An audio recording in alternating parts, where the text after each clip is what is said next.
फिलिपियों उसके 4 अध्याय वचन 6 और 7। आज केवल मैं यही 2 वचन आपको समझाऊंगा, मेरे पीछे बोलते जाइएगा। किसी भी बात की चिंता मत करो, परंतु हर एक बात में तुम्हारे निवेदन, प्रार्थना और विनती के साथ, धन्यवाद के साथ परमेश्वर के सम्मुख उपस्थित किए जाए। तब परमेश्वर की शांति, जो से तब परमेश्वर की शांति जो सारी समझ से परे है, तुम्हारे हृदय में, तुम्हारे विचारों में, तुम्हारे दिल में, हमारे खोपड़ी में, है ना? कहां कहां आएगा? क्या होगा? तुम्हारे हृदय में और तुम्हारे विचारों को मसीह यीशु में सुरक्षित रखिए। मैं जानता हूं यहां पर जो बैठे हैं ना, हर एक के पास इतनी बड़ी समस्या है, लेकिन मैं आपको सच बता रहा हूं, जिसके पास यीशु पर भरोसा है ना, वो कहेगा चलो देख लिया जाएगा, कोई प्रॉब्लम नहीं है, वो मेरे साथ है। आमीन। परमेश्वर आपके साथ है। मेरे प्रियो, हो सकता है कि आज आप लोग इस चर्च में बैठे हैं।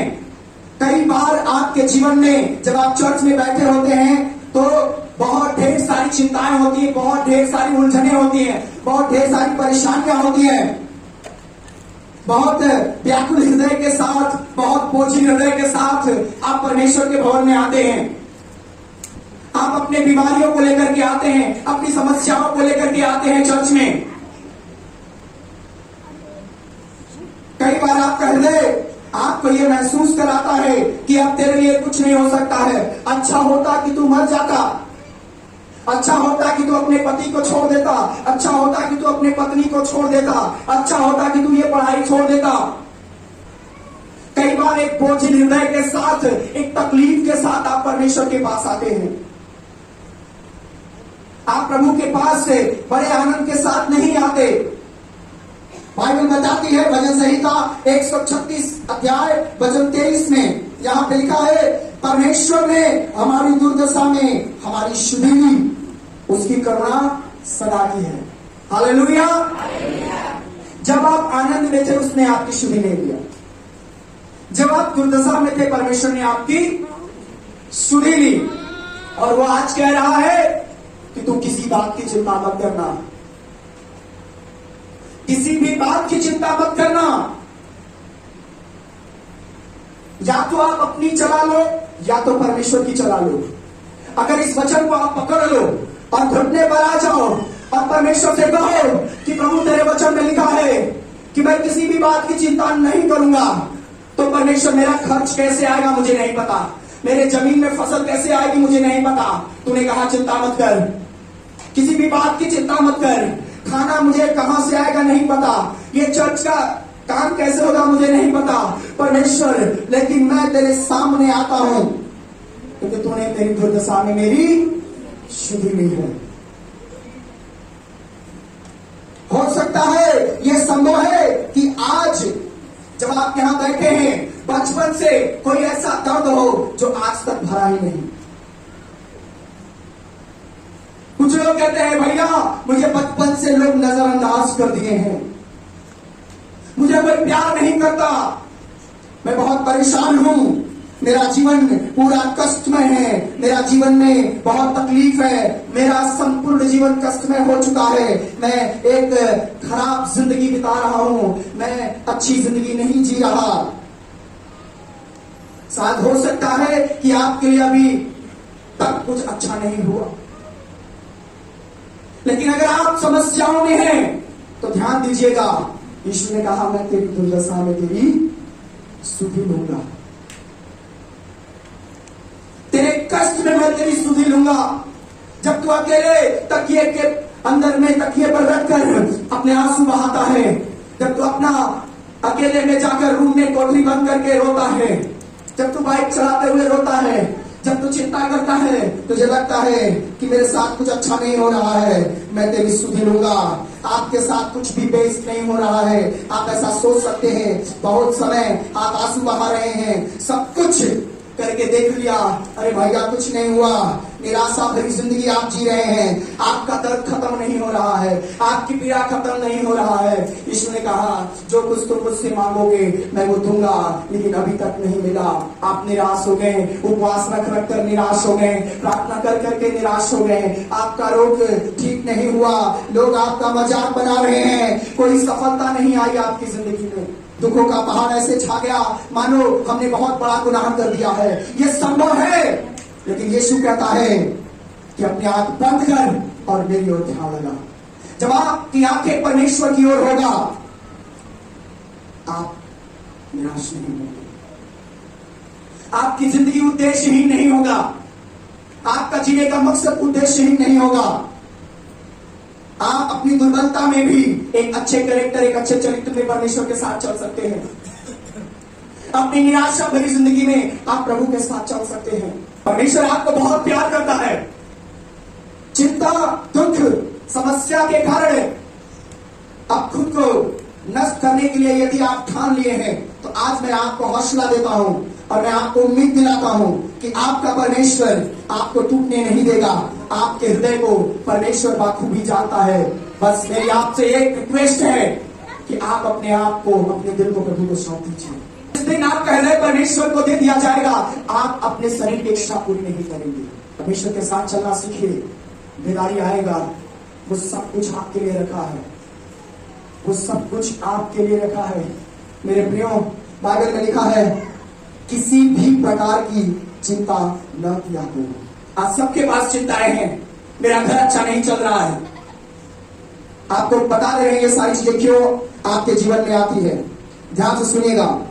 When you lose the desire to read the Bible, जब आप बाइबल पढ़ने की इच्छा को खत्म कर देते हैं, बहुत ध्यान से सुनिएगा, जब आप बाइबल पढ़ने की इच्छा को खत्म कर देते हैं, जब आप प्रार्थना करने की इच्छा को खत्म कर देते हैं, तो जानते क्या होता है?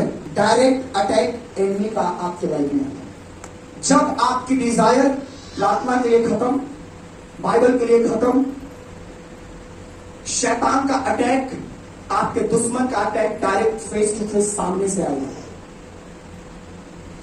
जब आप रात में सोएंगे आपके घर में शैतान डांस करेगा, आपके ड्रीम में डेविल डांस करेगा,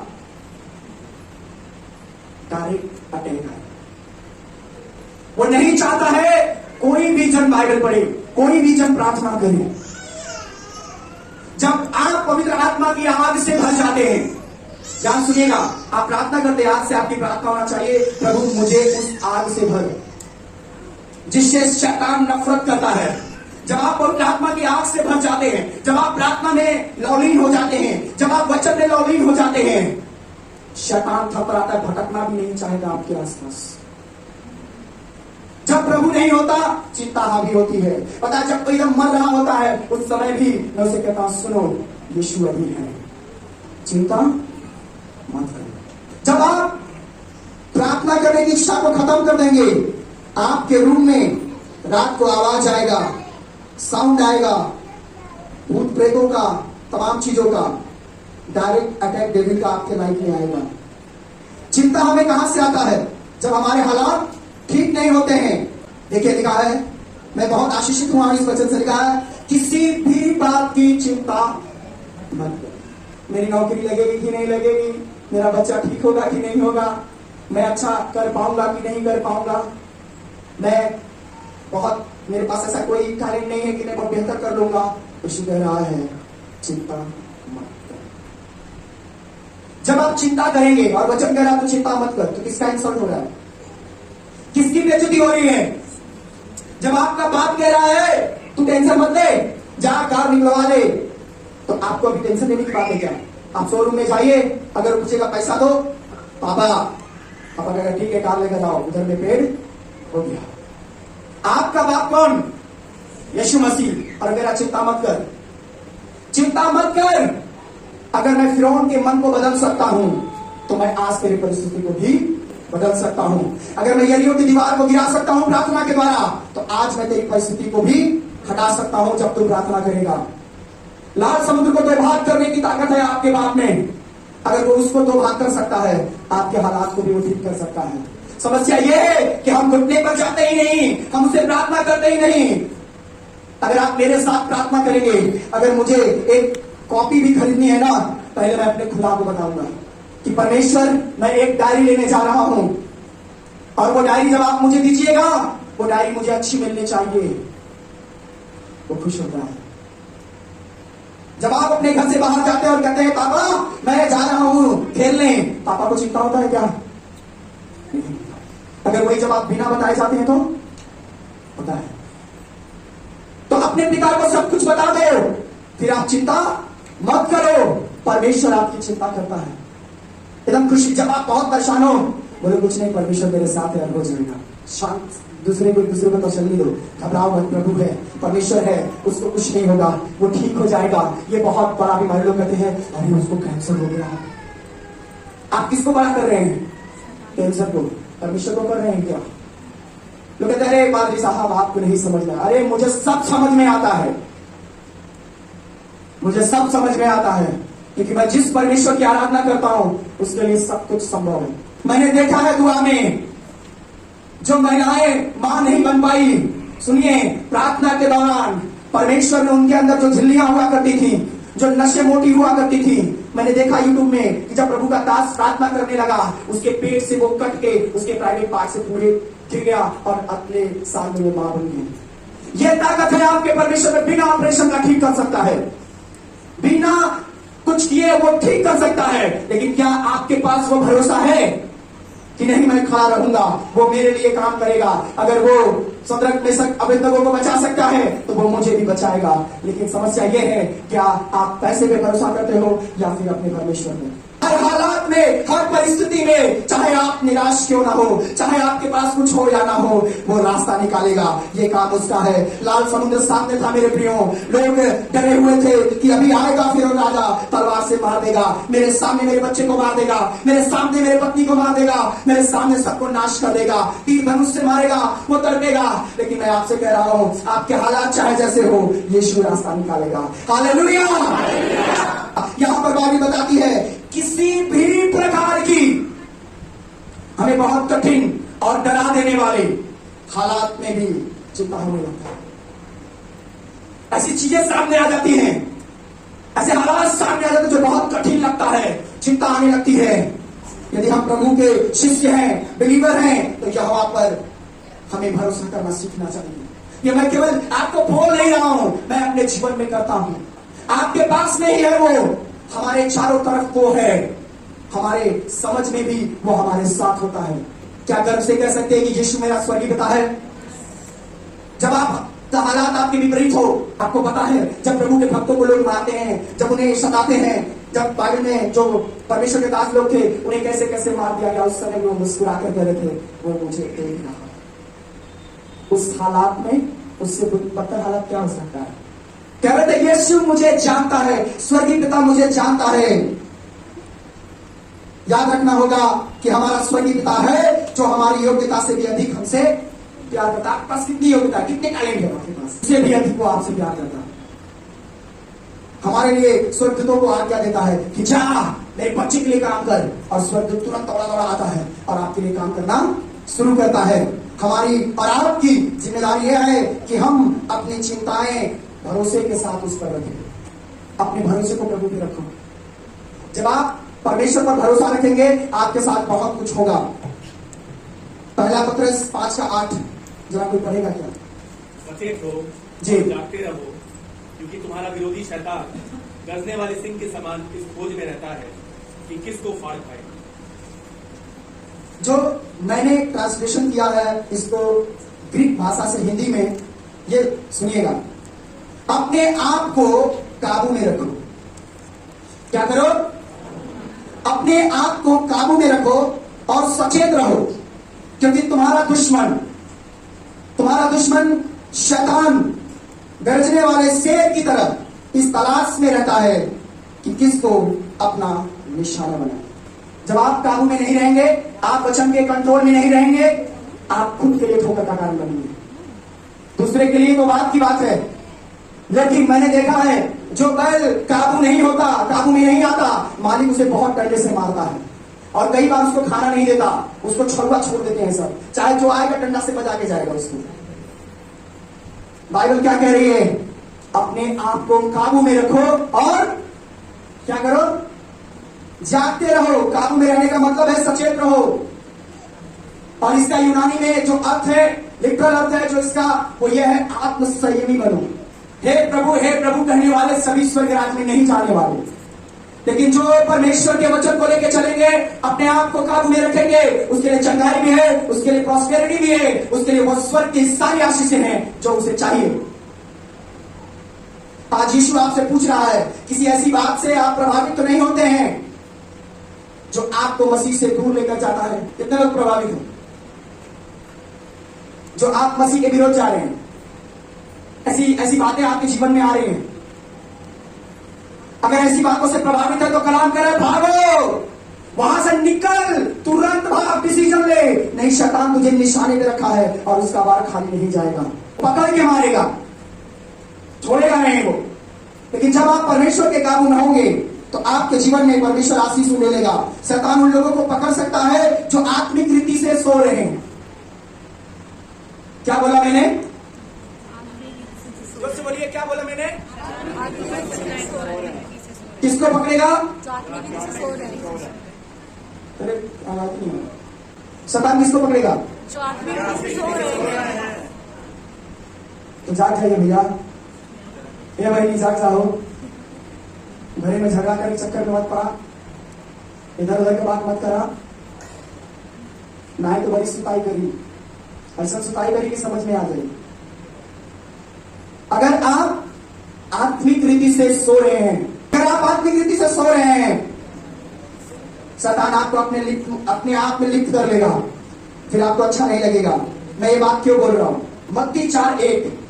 अब चलिए चलते हैं। वहां लिखा है, बपतिस्मे के बाद पवित्र आत्मा यीशु को जंगल में ले गया ताकि शैतान से उनकी परख की जाए। अब मुझे बताओ, शैतान हर समय हर जगह उपस्थित है या परमेश्वर? कौन हर समय हर जगह उपस्थित है? या शैतान? एक दिन एक सज्जन हमसे पूछे, बताइए, विदेश वाला शैतान अलग होता है, यूपी वाला अलग होता है ना, वो वाला अलग होता है, वो वाला अलग होता है। अभी मैं आपको क्लियर करता हूं वचन से, ठीक है? बपतिस्मे के बाद पवित्र आत्मा यीशु को जंगल में ले गया ताकि शैतान से उनकी परख की जाए। इसलिए कि परमेश्वर के समान एक ही समय में वह सब जगह नहीं हो सकता। कौन? परमेश्वर के समान शैतान हर जगह उपस्थित नहीं हो सकता। लिखा है ना कि वो जगह ढूंढता है कि मुझे किधर में रहना है, वो सूखे में रहना है, किसी के अंदर रहना है। तो ये मत सोचा करिए कि जब आप प्रार्थना करें तो उसके मुंह से छोड़ के आकर हमको पकड़ लेगा। परमेश्वर हर जगह उपस्थित रहता है, इसलिए वो ले गया पहाड़ पर और शैतान उधर में था कि वो परखे। शैतान को इधर उधर भ्रमण करना पड़ता है, लेकिन परमेश्वर को नहीं। परमेश्वर को भ्रमण करने की जरूरत नहीं, पूरा यूनिवर्स उसका है, पूरा संसार उसका है, उसने बनाया है। शैतान ने लिखा है वो शेर के समान है, लेकिन शेर है क्या? शेर है? लिखा है तुम परमेश्वर के स्वरूप में बनाए गए हो, आप परमेश्वर हो। लिखा शैतान शेर के समान कर सकता, वो शेर है? नहीं है, लेकिन वो दिखाता है। जब कोई कहता परमेश्वर कैसा है तो हम कहते हैं देख लो मुझे, चिन्ह दे दिया है, लेकिन हम नहीं है एक्चुअल में। वो शेर के समान जितनी ताकत शेर रखता है, आपको हम दबोच लेने के लिए फिर सिट्टी पिट्टी घोड़ यही पकड़ता है सीधा, और ये पकड़ लिया कोई तो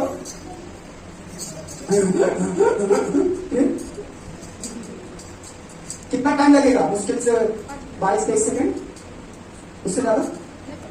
जहां तक मुझे पता है कि 17, 18, 20 सेकेंड के बाद कहानी बन जाएगी आपकी। शेर के समान वो है कि वो शेर क्या करता है? भ्रमण करता है ना इधर उधर, ताक में रहता है मेरा शिकार कहाँ है, और पकड़ने के लिए ऐसे छुप जाएगा। प्रेम लता देख रही थी कहाँ गई, है ना, ऐसे छिप के रहेगा और प्रेम लता कहेगी आज बड़ा मजा आ रहा है। तब से रात को है ना, तभी खराब जब यह वायरल फीवर हो गया। समझिए बातों को, सब विश्वासियों का सामना शैतान कभी नहीं करेगा। अगर आप विश्वास योग्य पात्र हैं, आपको वो कभी नहीं टच करेगा। आप आग में अपना उंगली डालेंगे क्या? जो विश्वास पात्र नहीं होगा परमेश्वर का, वो उसी को परेशान करता है। अगर आप बपतिस्मा लेकर के भी प्रभु के प्रति विश्वास योग्यता नहीं दिखा रहे हैं, तो वो आपको भी पकड़ेगा। मुझे क्यों नहीं पकड़ लेता? और विश्वासियों को क्यों नहीं पकड़ लेता? औरों को क्यों नहीं पकड़ता? वो तो मौका ढूंढ रहा है ना। मेरे प्रियो, याकूब 4:7 में लिखा है, उसे इसलिए नहीं पकड़ता कि अगर परमेश्वर के अधीन होकर, विश्वास योग्य होकर के शैतान का सामना करोगे, क्या होगा? वो भाग निकलेगा, वो नहीं रुकेगा। इसलिए बाइबल कह रहे हैं, तू क्यों चिंता करता है? क्या तू विश्वास योग्य नहीं? क्या तू वो पात्र नहीं जिसको मैं आशीष देना चाहता हूं, जिस बर्तन को मैं भरना चाहता हूं? तू क्यों चिंता करता है? लेकिन किसी प्रकार से चिंता मत करो, परमेश्वर पर भरोसा रखो। केवल विश्वास योग्य लोग ही उस शैतान को उसको पैर तले रौंद पाएंगे। सुन रहे हैं आप? मुझे सही कहा कि क्या बेकर कह रहा है? विश्वास योग्य व्यक्ति ही केवल शैतान को अपने काम तले रौंदेगा। चिंता, जब आप चिंता करते हैं तो चिंता में कुछ दिखाता है। अगर आप चिंता करते हैं तो परमेश्वर पर क्या आता है? जब आप चिंता करते हैं ना, तो परमेश्वर के लिए आप एक दो चीज शामिल करते हैं। पहला, अपनी समझ और अपने भरोसे को बहुत कमजोर बना देते हैं परमेश्वर के। जिस दिन आप चिंता कर लिए, एक्सीडेंट हो गया, कोई बात नहीं, प्रभु देख रहा है। कठोर बनिए थोड़ा, आपकी समझ बहुत कमजोर हो जाएगी, आपकी भरोसा बहुत कमजोर हो जाएगा जिस दिन आप चिंता करने लगेंगे। प्रभु कहना, चिंता मत कर, विश्वास कर, मैं तेरा परमेश्वर हूं, मैं तुझे बहरी का जाल से छुड़ाऊंगा। अपना हर फिक्र, हर प्रकार का जो भी टेंशन है, उसको खत्म करके अपना ईमान परमेश्वर पर लाइए। जो चिंता करता है वो कैसे होता है, उदाहरण देंगे अभी, मुझे आप बताइएगा। जो चिंता करता है वो व्यक्ति के समान होता है जो कभी मिक्स नहीं हो सकता। तेल और पानी को एक में डाल दीजिए, मिक्स हो जाएगा वो? तेल डाल के फिर ऐसे खूब मिलाइएगा। आप देखिएगा तेल जो है ना छोटा छोटा गोला बन के किनारे जाके लग जाए, लेकिन मिक्स नहीं हो। अगर आप फिक्र करते हैं तो याद रखिएगा, आपका ईमान परमेश्वर पर नहीं है और आप पानी और उस तेल के समान ही हैं जो कभी भी एक नहीं हो सकता। आगे देखिए यहाँ पे क्या लिखा है, परंतु हर बात में तुम्हारे निवेदन, प्रार्थना और विनती के द्वारा धन्यवाद के साथ परमेश्वर के सम्मुख उपस्थित किए जाए। इसीलिए बाइबल कह रही है, किसी भी प्रकार की चिंता न किया करो, लेकिन हर तरह के हालात में तुम्हारी विनती धन्यवाद के साथ कहां लाई जाए? कहां लाई जाए? चर्च में, परमेश्वर के पास। क्यों लाई जाए? इसका जवाब मैं दूंगा। मत्ती उसके 6 अध्याय 25 से 24।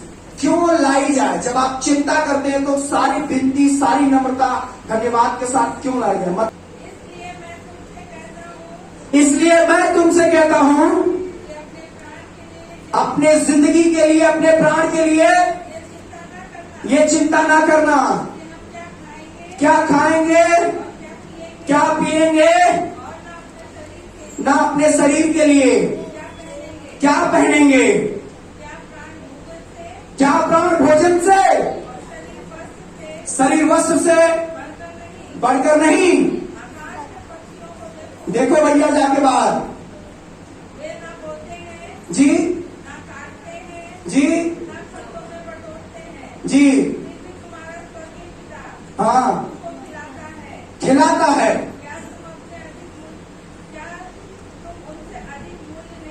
क्या आप उनसे अधिक मूल्यवान नहीं है? बस, तुम में से कौन है जो चिंता करके एक घड़ी, एक सेकेंड, एक मिनट भी बढ़ा ले? इसीलिए मैंने कहा, क्यों आपकी प्रार्थना, क्यों आपकी विनती, क्यों आपका धन्यवाद परमेश्वर के पास जाना चाहिए? क्योंकि आप चिंता करके अपना एक घड़ी भी नहीं बढ़ा सकते। एक टाइम में, एक पल, आप एक सेकंड भी नहीं बढ़ा पाएंगे। धन्यवाद के प्रार्थना के साथ आपको आना है और किसी भी प्रकार की चिंता नहीं करनी है। अब धन्यवाद कहां से आता है? अब धन्यवाद क्यों देंगे परमेश्वर? सिर्फ तुम क्यों प्रभु को धन्यवाद दोगे?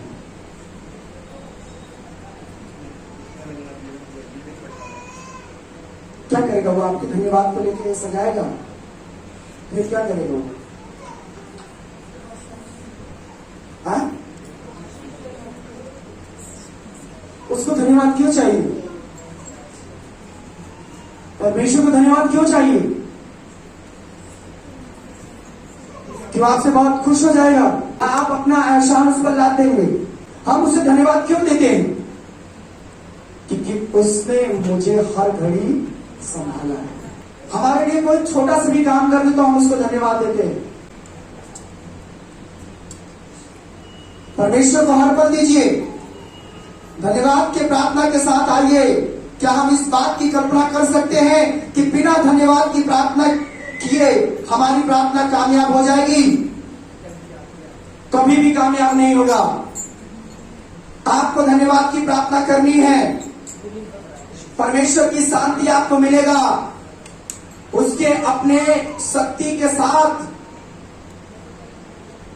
आपको ब्लेस करता है। इसलिए वो कहता है किसी बात की चिंता मत कर मेरे बेटे, तू आराम कर, तू शांति से रह, आराम कर। तेरा बेटा बाहर गया है, तू आराम कर, तू चिंता मत कर, मुझे भरोसा है, मैंने कुछ कहा है। आप ये तब कर सकते हैं जब आप प्रार्थना को वैल्यू देंगे, जब आपका लाइफ प्रार्थना को होगा, तभी आप कर पाएंगे। परमेश्वर की शांति आपके मन और आपके दिमाग में जानते क्या करती है? जब आप शांतिपूर्वक होते हैं क्या होता है? सुरक्षा कर्मी को देखें आप, सुरक्षा कर्मी लोग क्या करते हैं? कोई है हमारे बीच में सुरक्षा कर्मी? कोई नहीं है? सुरक्षा कर्मी है भैया, आप सुरक्षा देते हैं लोगों को। मैं आपको बता रहा हूं वो भैया का काम क्या है। उनको नियुक्त किया गया है, नगर निगम में है ना, सोसाइटी में है, और वो 200 घर घूमते हैं, उनके यहां से सारी गंदगी को लेते हैं, ले जा करके कहीं पर जहां लोगों को प्रभाव ना पड़े उस गलत चीज का, वहां ले जाके वो डाल देते हैं। अभी वो कितने लोगों का घर बचा रहे हैं? सुरक्षा कर्मी का काम क्या होता है? वो आपको सुरक्षा दे, और जैसे ही आपके अंदर परमेश्वर की शांति आती है, वो आपके मन को एक सुरक्षा कर्मी के जैसा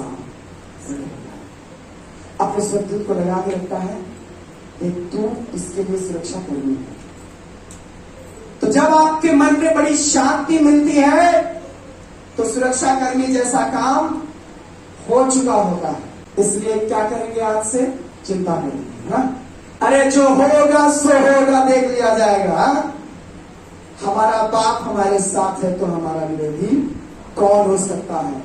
कई बार आपके साथ गलत परिस्थितियां इसलिए होती है क्योंकि खुदा बात चाहता है कि तू वहां रहेगा, तेरे लाइफ का कभी प्रमोशन नहीं होगा। मैं एक वीडियो, एक स्टोरी सुनाता हूं आपको, उसके बाद मैं क्लोज करूंगा। एक लड़का था गुजरात का, वो एक कंपनी में गया, ध्यान से सुनिएगा, कंपनी में गया क्या? चपरासी का नौकरी करने के लिए। और वो बहुत गुजरात में बहुत आउट एरिया से था। उसने अपना रिज्यूम बहुत अच्छे से बनाया सब कुछ, और उसमें ईमेल आईडी डालना भूल गया।